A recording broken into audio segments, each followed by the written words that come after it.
नमस्कार. आपण ऐकत आहात संवाद, एक अशी मालिका जिथे यशस्वी मराठी उद्योजकांच्या प्रवासातून आपण शिकतो धैर्य, दृष्टिकोन आणि प्रेरणा.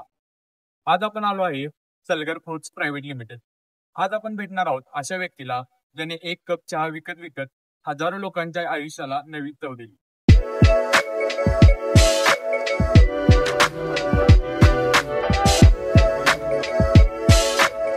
कोल्हापूरच्या मातीतील एक मेहनती मुलगा, शेतकरी कुटुंबातून आलेला, सुरक्षा रक्षक, एटीएम गार्ड व उसाचा रस विकणे, पण चहा हा माध्यम ठरला त्यांच्या यशाचा. फक्त 3 स्टॉल पासून सुरू केलेला हा प्रवास आता 400हून अधिक फ्रँचायझी ब्रँड पर्यंत.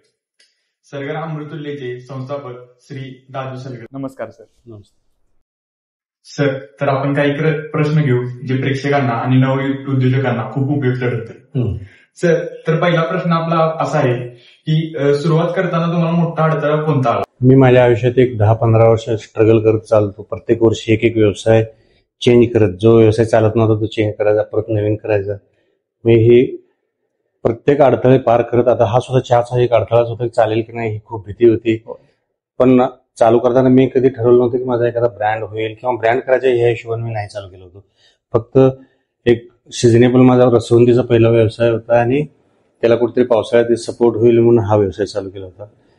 आणि काम करताना मी सगळं एकदम अभ्यास करून चांगल्या पद्धतीने त्याची तयारी केली होती. टेस्ट पण लोकांना आवडली होती, पण मनात एक भीती असायची की हा चालेल का नाही, कारण इन्व्हेस्टमेंट पण एक 10-15 लाख रुपये केली होती त्यावेळेला.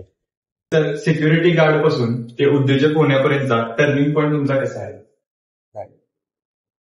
मी सिक्युरिटी गार्ड ही एक फक्त पुण्यात गेल्यामुळे एक 7-8 महिने वर्षभर करायचं आणि माझं स्वतःचं पोटपाणी चालेल ह्यासाठी केलं. मी सिक्युरिटी गार्डची नोकरी करावं म्हणून मी केलेलं नव्हतं, पण ते करत असताना मी पूर्णपणे त्या आजूबाजूच्या एरियात कायम अभ्यास करत राहायचो.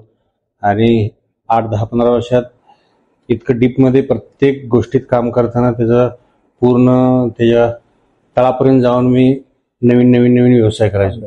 आणि फक्त सक्सेस मिळेल ह्याच्या मागे मी कधीच असं धावलो नाही, स्वतःसाठी एक मोठं यश मिळेल. पण मी माझ्या कामासोबत प्रामाणिक राहिलो, कायम नवीन सतत काहीतरी शिकत राहिलो म्हणून आज मी तयार. बरोबर आहेच. चहा सारख्या सामान्य गोष्टीतून वेगळे पण कसं निर्माण केलं? चहा तर आता सगळीकडे कुठला व्यवसाय असू दे, प्रत्येक व्यवसायात स्पर्धक आहेत, प्रत्येक व्यवसाय चालूच आहेत, पण आपण काहीतरी एक वेगळ्या पद्धतीनं वेगळी चव, स्वच्छता म्हणा, लोकांना जे आवडतंय ते द्यायचं, आपण वेगळेपणानं द्यायचा एक प्रयत्न केला म्हणून हा चहाचा एवढा मोठा ब्रँड झाला. बरोबर.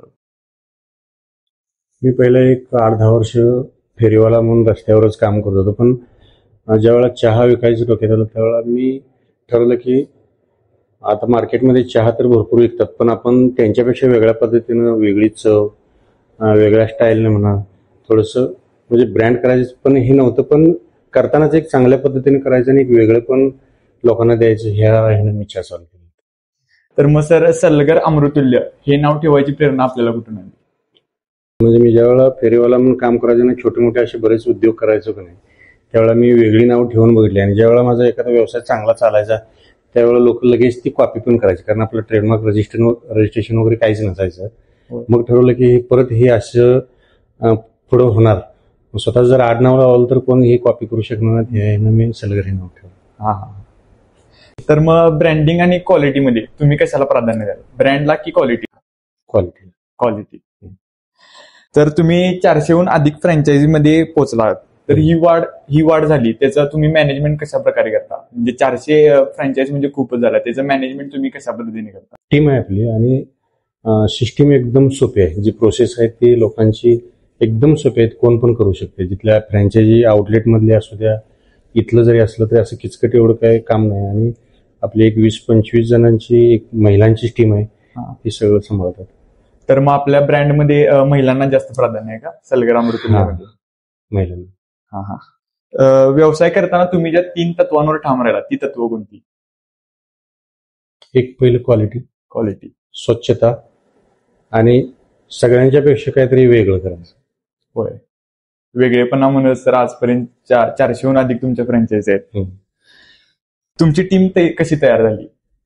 म्हणजे तुम्ही बोलला की 20 लोकांची टीम, ही तुम्ही 20 लोकांची टीम कशी निवड केला? टीम लगेच काही चांगली मिळत नाही, त्याच्यासाठी सुद्धा भरपूर माझे ट्रायल्स घेतलेल्यासारखं घेऊन म्हणजे एक फिल्टर केलेल्यासारखं करून ह्या 2-4 वर्षात आम्ही टीम तयार केली आहे की ती आपली टीम आता अशी झाली आहे की आपल्या स्वतःपेक्षा पण ती चांगल्या पद्धतीने काम करू शकते.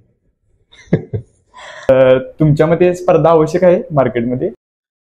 मला नाही वाटत स्पर्धा पाहिजेच, पण स्पर्धा असली तर थोडस आपल्याला इम्प्रूव्ह करता येईल. हा, पण जर व्यावसायिकाचं कुठल्या पण व्यावसायिकाचं जर एक ध्येय असेल तर फक्त आपलं क्वालिटी काम, त्यावेळेला स्पर्धा काय म्हणजे बघायची सुद्धा गरज नाही. तो स्पर्धक काय रेटनं विकतोय, कसं देतोय, त्याचं काहीही न बघता जर आपलं काम चोख आणि क्वालिटी असेल तर तिथं काय मला वाटत नाही की स्पर्धक पाहिजेतच.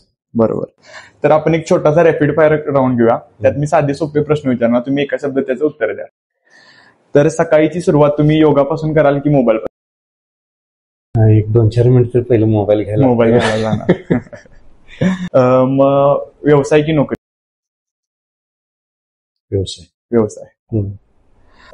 यश मेहनतीने का संधीने? मेहनतीने. पैसा की समाधान? समाधान असेल तरच पैशाचा उपयोग. फक्त एक सवय बदलायची असेल तर ती कोणती? फक्त आता जी जगात चालणारी टॉप एंडची टेक्नॉलॉजी ती जास्तीत जास्त मी हे करायचा प्रयत्न करतो, अडॉप्ट करण्याचा प्रयत्न करतो. तुमचा आवडता एक उद्योजक कोण? रतन टाटा. एका शब्दात यश याची परिभाषा? आता बरेचसे लोक काय करतात, यशाचीच माग धावतात.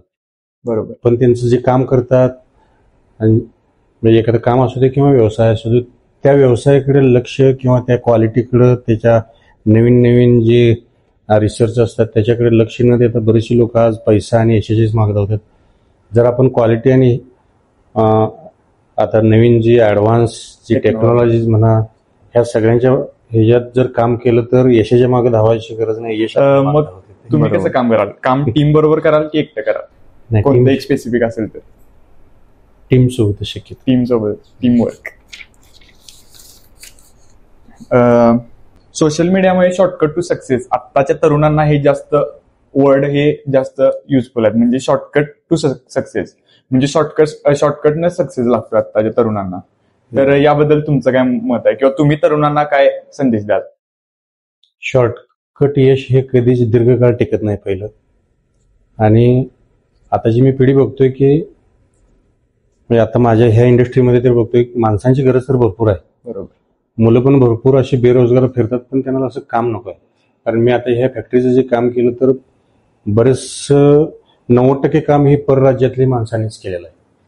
तर असं नाही की नोकऱ्या नाही, संधी म्हणजे व्यवसाय नाही. आता काय बघतोय आपण की रील्स वगैरे 2 मिनिटाच्या 1-अर्ध्या मिनिटाच्या रील्स बघून सगळ्यांना खिशात काय जरी नसेल तर आयफोन पण पाहिजेत बऱ्याच मुलांना, किंवा जी आता एखादी डिग्री घेऊन बाहेर पडल्या त्यांच्यासाठी पण. मी आता बरीचशी माझ्याकडे इंटरव्ह्यूला पण येतात, पण त्यांच्या डिग्र्या भरपूर चांगल्या आहेत, पण त्यांना नॉलेज असं काहीच नाही. म्हणजे शिक्षण सोडून बाहेरचं नॉलेज पण पाहिजे. हा, शिक्षण सोडून बाहेरचं तर जास्तच पाहिजे वाटतं मला. तर आत्ताच्या पिढीला म्हणजे आत्ताच्या तरुण म्हणजे आमची जनरेशन कशी आहे की लवकर यश मिळालं नाही तर आम्ही अपयशी असं सगळी समजतात. मग यावर तुम्ही काय सांगाल किंवा तुमचं मनोगत काय असेल? मला तर वाटतं की यश लवकर मिळालंच नाही पाहिजे. म्हणजे असं ठेचकळत अपयश यश हे चढाव उतार आहेत, हे पहिल्यांदा हे सगळं करूनच मग एक यश यावं. नाहीतर जर पहिल्याच प्रयत्नात जर यश आलं तर पुढे एखादा लॉस किंवा अपयश ते पचवायची त्याच्यात क्षमता नसते, त्यावेळेला तू काही पण करू शकतो. बरोबर. मग शिस्त यशासाठी किती महत्वाची आहे? पहिला फोकस तर शिस्त आणि आपले क्वालिटी काम हेच यशासाठी महत्वाचं आहे. फर्स्ट स्टेप ते नसेल तर यश तुमच्याजवळ येणारच नाही किंवा यश मिळणारच नाही. यश आणि पैसा यामध्ये तुम्हाला काय महत्वाचं वाटतं? मला यश महत्वाचं वाटतं. यश मिळालं की पैसा आपोआप. बरोबर. तर एखादा तरुण जर सुरुवात करू इच्छित असेल तर त्यांनी कोणत्या 3 गोष्टी लक्षात ठेवून बिझनेस किंवा कोणताही उद्योग चालू करावा? उद्योग असू दे किंवा एखादी आपली नोकरी असू दे, जे त्याची जी आवड आहे त्यात पहिलं स्वतः काहीतरी करायचा प्रयत्न करावा तुम्ही. म्हणजे जी आवड आहे, असं नाही की म्हणजे आपल्या स्किल्स डेव्हलप करावा. म्हणजे प्रत्येक क्षेत्रात कुठलं पण क्षेत्र असू दे त्यात ह्या संधी तर भरपूर आहेत, पण त्यानं ज्यावेळेला सुरुवात करणार आहेत त्या आपली आवड काय आहे त्या रिलेटेड त्यानं भरपूर अभ्यास करायला पाहिजे. पहिल्यांदा फिरायला पाहिजे, चांगले वाईट अनुभव त्यानं हे करायला पाहिजेत. हां, आणि जरी करायचं असेल तर एकदम जास्त इन्व्हेस्टमेंट न करता छोट्या सुरुवातीतून त्यानं चालू करायला पाहिजे आणि मग जसं व्यवसाय वाढत जाईल त्याच पैशातून आपण व्यवसाय वाढवला पाहिजे. म्हणजे कॅल्क्युलेटेड रिस्क घ्यायला पाहिजे. हां, तुमच्यासाठी शेवटचा प्रश्न हा, जर उद्या सर्व काही परत सुरुवातीपासून चालू झालं तुमचं, म्हणजे परत सुरुवातीला गेला तुम्ही, तर तुम्ही आधी ज्या चुका केल्या त्यात आता नवीन वेगळे पण काय कराल सुरुवातीला? म्हणजे तुम्ही असं म्हणताय की पहिल्या दिवसाच्या त्या स्टेपला परत त्या रिटर्न स्टेपला गेला आणि परत तुम्हाला नवीन सुरुवात करायला, तर तुम्ही वेगळं काय कराल? व्यवसाय किंवा यशस्वी उद्योजक असू द्या, यशस्वी कोणी माणूस असू द्या, जो पहिला ठेचा खाऊन इथं आलेला असतो तो कधी शक्यतो 99% त्या स्टेजला परत जात नाही. कारण त्याला माहिती असते की परत त्या यशाच्या आनंदापेक्षा ते मागचं दुःख त्याला माहित असते काय असते, जाणीव. त्यामुळे तो सेफमध्ये काम करत असतो. सर, तर आपला सायकल ते फोल्ड पर्यंतचा प्रवास तुम्ही कसा सांगाल? माझं गाव हे दुष्काळी भागात येत असल्यामुळं शेती असून सुद्धा आई वडील हे कामासाठी कोकणात गेले होते आणि माझं पूर्ण शिक्षण सेकंड इयर बीकॉम पर्यंत कोकणातच झालं. मी सेकंड इयर बीकॉम ATKT.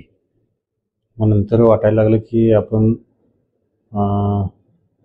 म्हणजे शाळेत वडिलांनी एक ट्रॅक्टर घेतलेला होता कोकणात गेल्यानंतर आणि त्या ट्रॅक्टरच्या मागे असं फिरून अभ्यासाकडे दुर्लक्ष आणि त्या ट्रॅक्टरच्या सोबत फिरायचं जरा जास्त नाद लागला. हां, मग वाटायला लागलं की आपण ह्या रिलेटेडच एखादा व्यवसाय करावा. मग वडिलांना मी सांगितलं की आपण एक ट्रॅक्टर डोजर घेऊया.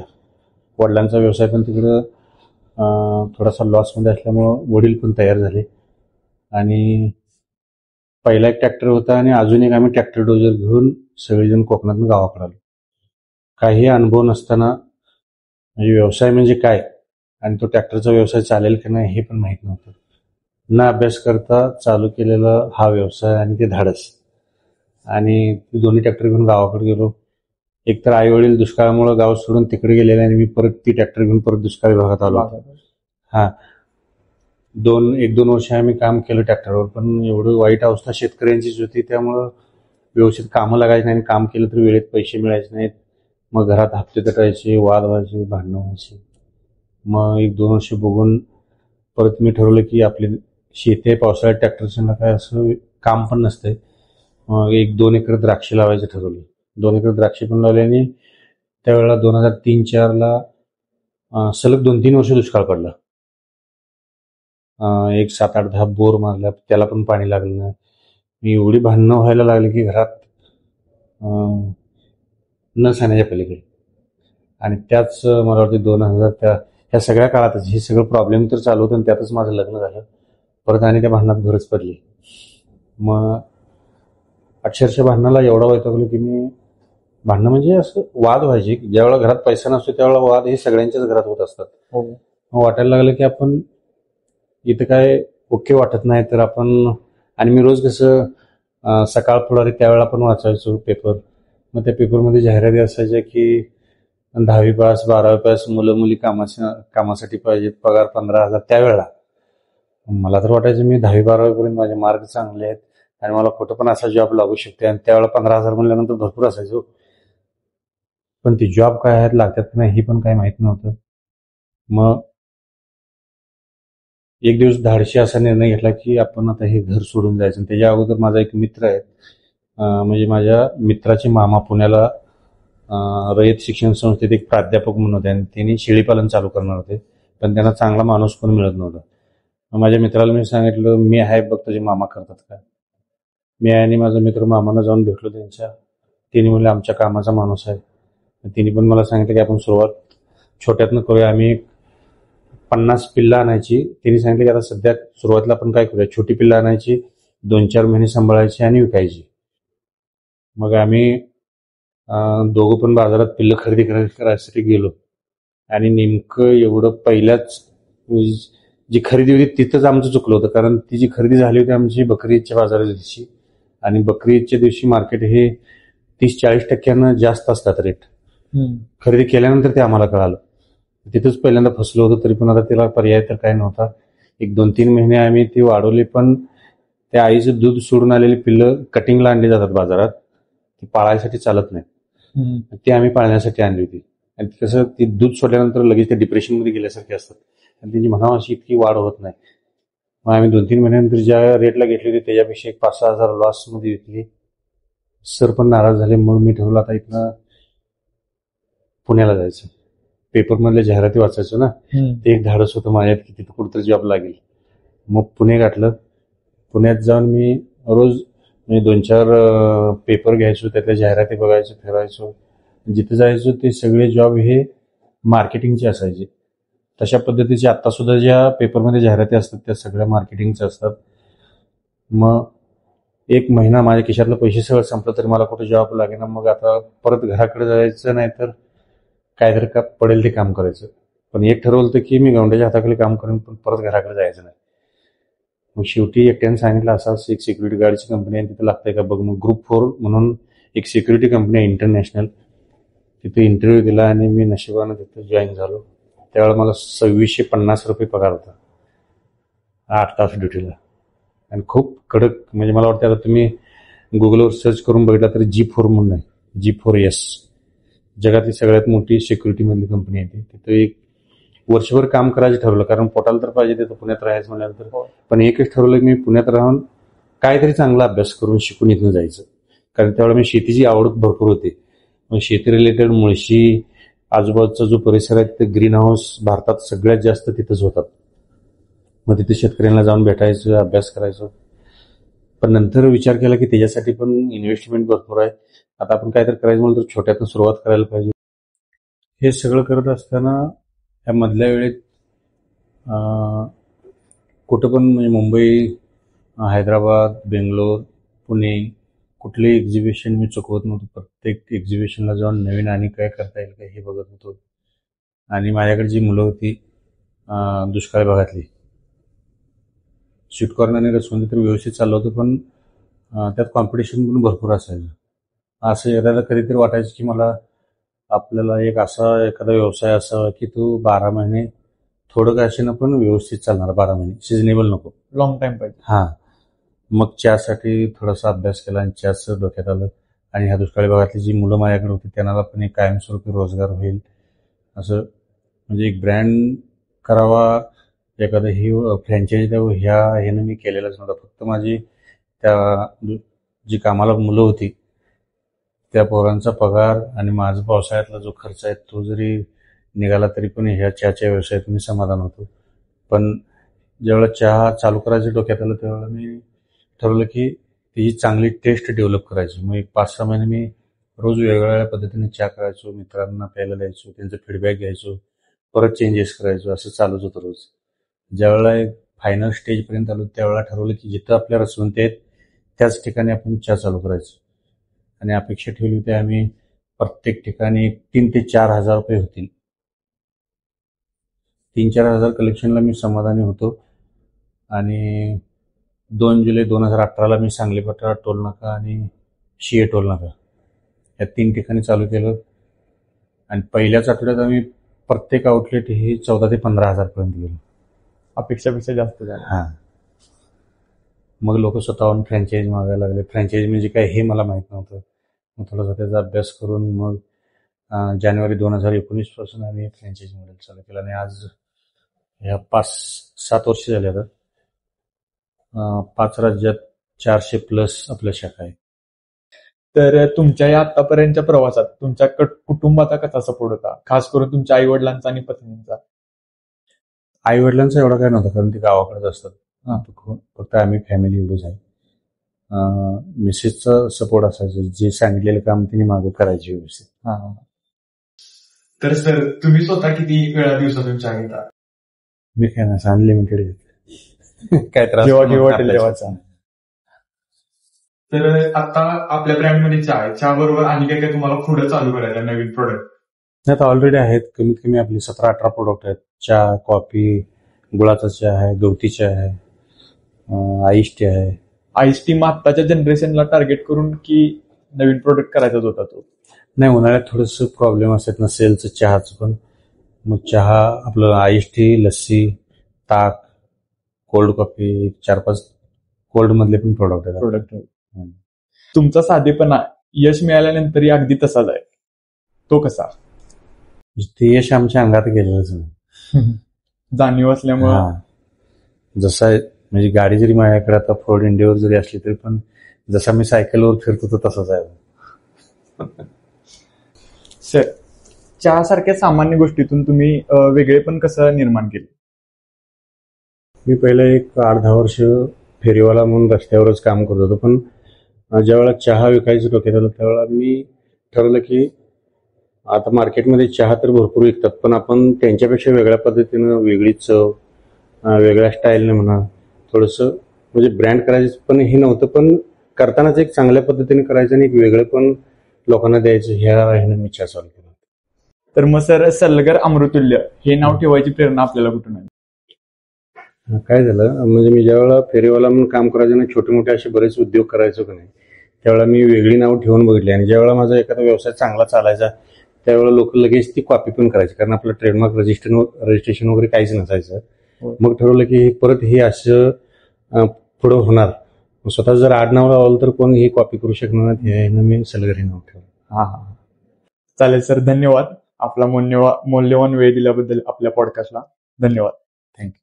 त्यांची गोष्ट म्हणजे स्वतःवर विश्वास ठेवला तर एका साध्या चहाच्या गाडीवर सुद्धा साम्राज्य उभा करता येतं.